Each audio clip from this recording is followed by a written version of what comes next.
let's do the reveal. Hi guys, Happy New Year. Welcome back to my channel. I have been out sick for the past 2 weeks. As you can hear from my voice, I am still recovering from a very weird, not flu, not COVID. But nevertheless, I am back with a new video. And this is a very special video because it's my first Hermes unboxing. Or my first Hermes bag unboxing. And this has been on my wish list for the longest time. And I'm so happy I finally managed to score her on the vintage consignment secondhand market. So let's do the reveal. Oops, see, it's tilted the other way. But this is her.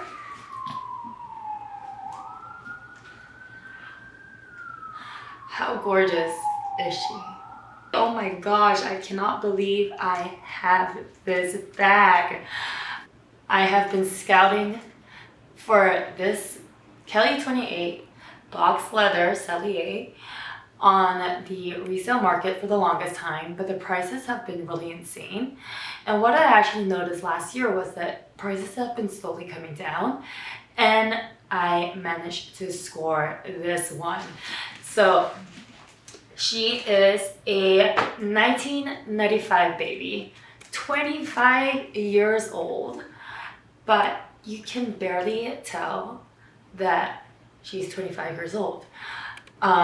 Like there's very minimal scratches. And I mean, if you were to tell me that this is a brand new bag from the store, I would really believe you. The only thing that I noticed was there's a little bit of scratches on the hardware, and there is a scratch inside, like underneath the flap, which I didn't spot in the photos when I was looking at the pictures from the seller, but that's all right. It is very minimal, so it really doesn't bother me at all. And it does come with the full set. So a lot of the vintage ones don't come with the lock and key, and also the strap. So the strap is in another pouch over there. And this bag also comes with the umbrella cover as well. The previous owner really did baby this bag, and it is of amazing quality. If I were to really scrutinize and tell if this is an old bag, is that I noticed that the hardware on the gold and the lock is a little bit different. The bag gold is a little bit darker, and the lock and key is a little bit of a lighter gold, which might be because the previous owner might have just kept the lock really nicely kept and just used the bag without the lock, which is how I intend to use it. But just for the purpose of this unboxing, I had to put her in the most pristine condition for you guys. All right, so let me get into the price of this bag, because I know a lot of people would be curious to know how much I paid for it. So I paid around 11,000 USD, and this is including shipping and authentication. And I got this from a reseller on Instagram, and her name is Finkelpath, which I'll put her name below. And of course, shopping on Instagram can be a little bit scary sometimes, but I actually find that the prices on the consignment market really reasonable compared to, you know, more like fashionphile, which is more of a buyout market. And those prices are always definitely going to be on the upscale market, because if, you know, I am in luxury e-commerce as well, so I know the process of getting the bag, shooting the bag, retouching the bag. You know, you need the entire studio to create images for the site. So that's why e-com companies such as fashionphile, they really do upscale their prices, because they have to get a big cut in order to pay their employees. Yeah, that's just a little bit of a difference between buying consignment versus a buyout market. So the pros of shopping via consignment is, number one, the price is very ideal. Number two, you do get a one-on-one conversation with the seller. Not the direct seller, because she would find someone else to buy the bag from. But the seller, Finkel Puff, was really good with answering all my questions. She answered where the bag was from, if the bag has any smell, because when you're buying secondhand, sometimes the smell is very particular. It might have like an odor to it. At least for the seller that I did, was that taxes were already included in the pricing. And lastly, you can also pick the authenticator you want. So I went with Baba Baby, and she is the #1 authenticator for Hermes bags. And now the downside to buying from, for example, fashionphile would be #1, the price is not that great.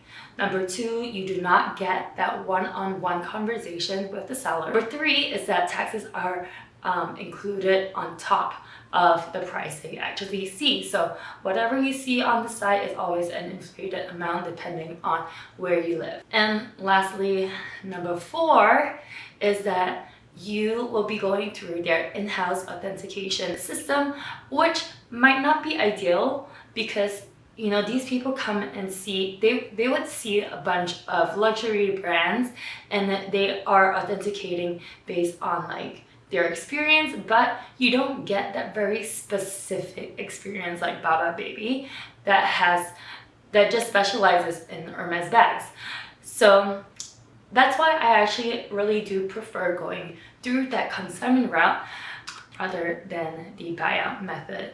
However, the buyout method does have its pros as well, which is #1, you do get really nice images on the site and you can zoom in and you can see for every detail, like any scratches, any defects of the bag, you can see it on the site. I also really like how they have a description and they're very honest about how the bag is in its condition. Secondly, you also do get a return policy. So if you get the bag, you don't like it, maybe the smell throws you off, you can always return the bag.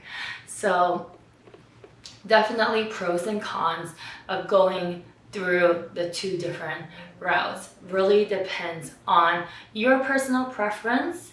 Okay, so these are my few tips that I want to share with you guys when shopping consignment. So #1 question I always ask is that if there is a money back guarantee.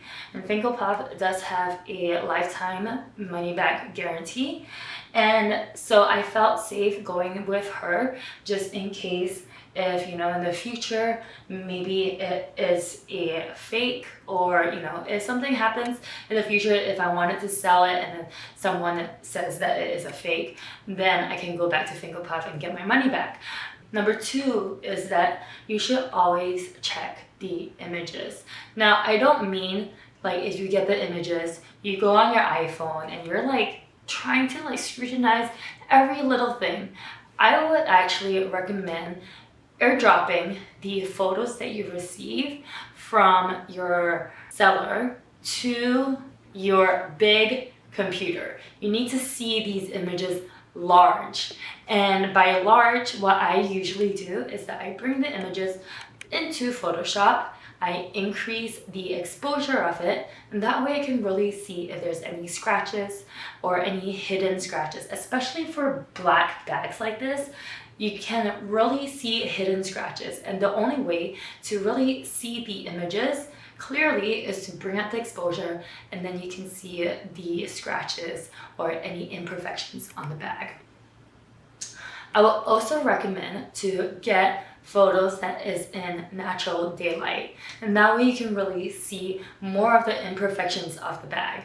When you are shopping, I really do recommend putting a very scrutinized goggles on and really look for any imperfections and see if those imperfections are something that you can live with or something that you can pass off as okay.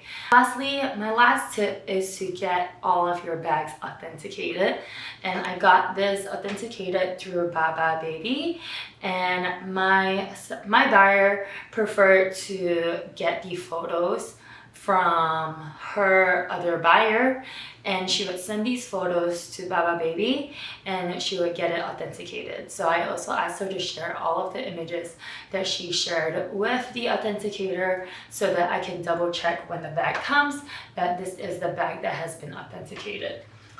So once I received the certificate, I felt safe enough to put down the rest of the money with Stephanie, and she sent the bag out to me in 5 days.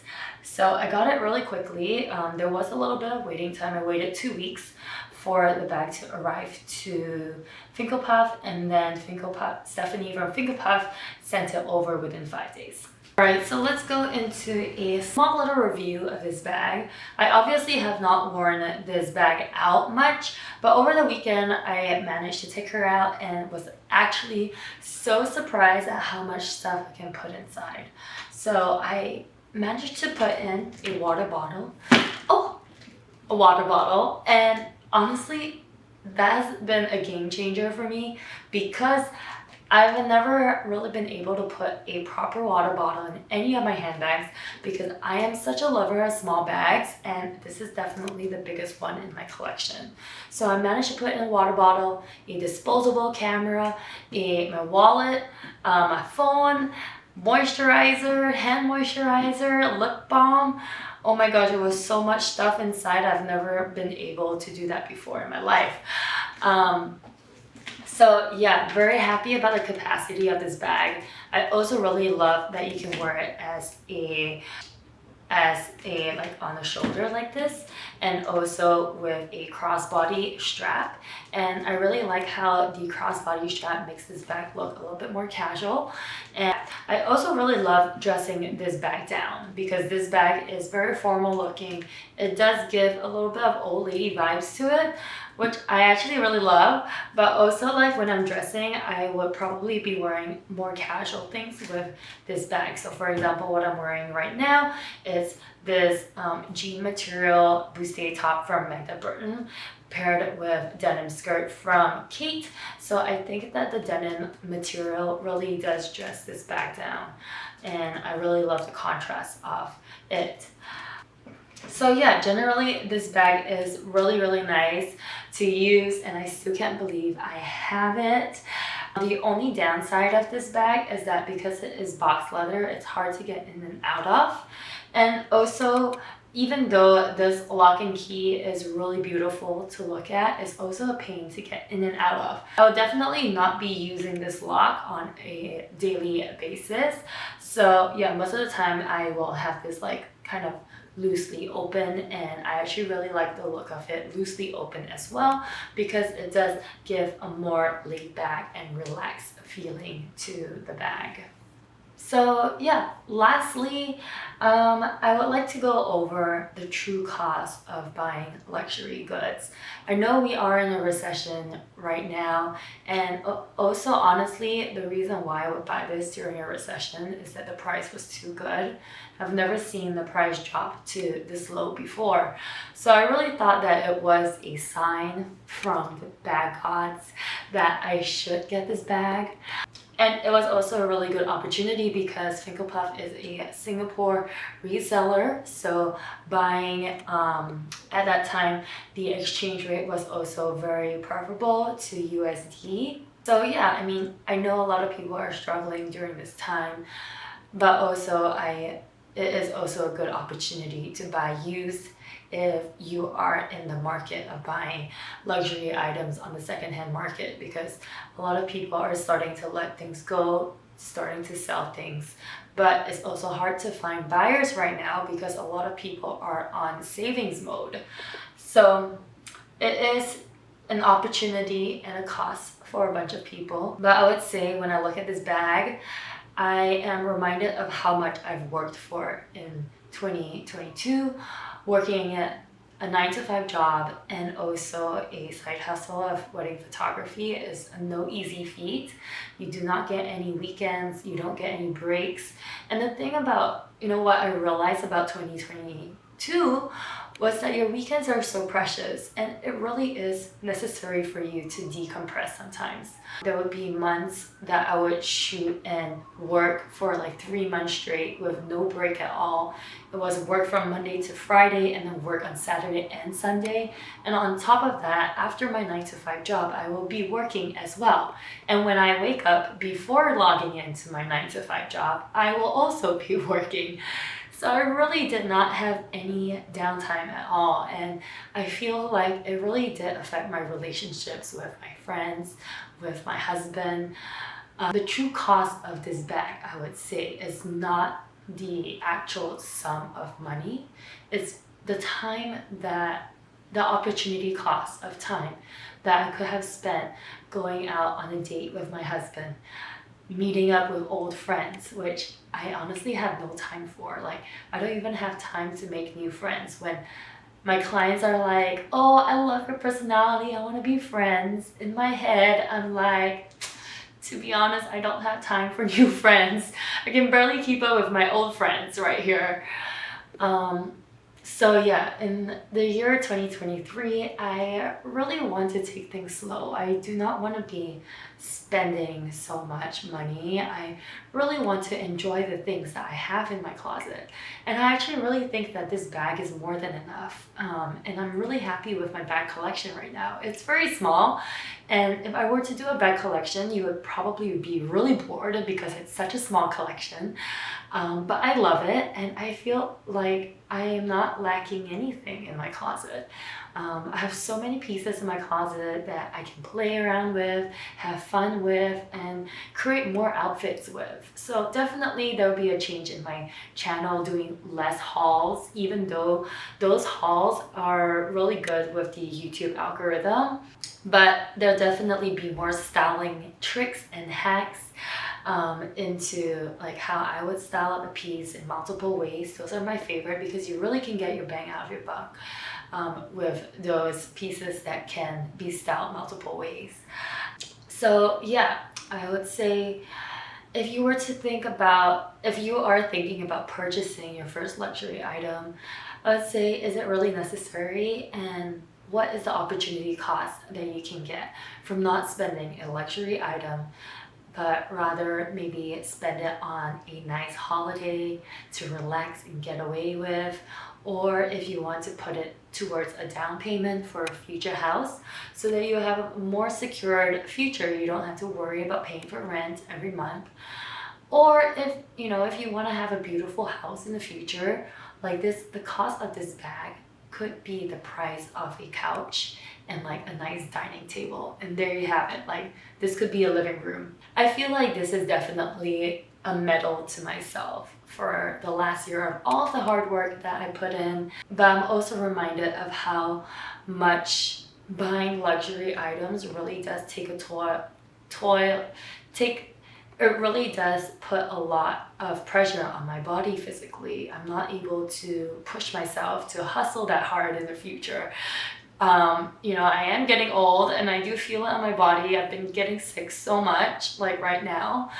And I actually really think that me getting sick so many times, like towards the end of 2022, was mainly because I was pushing myself way too much in 2022. And my body was really, really feeling it. So next year, my number one goal would be to take things slower, to hustle less, and to spend more time with the people I love. If that means buying less things, buying less luxury items, I think it's definitely worth it because I feel so happy with my collection already. I don't need to buy anything more. So yeah, if you actually like this video, let me know in the comments below. But for now, I will end my rambling. I think I might have bored you to death. But if I have not, and if you would like to see more of me, here is a link to a old video here. And I can't wait to share with you how I would style her up in the future. So stay tuned for more. I'll see you guys next time. Bye.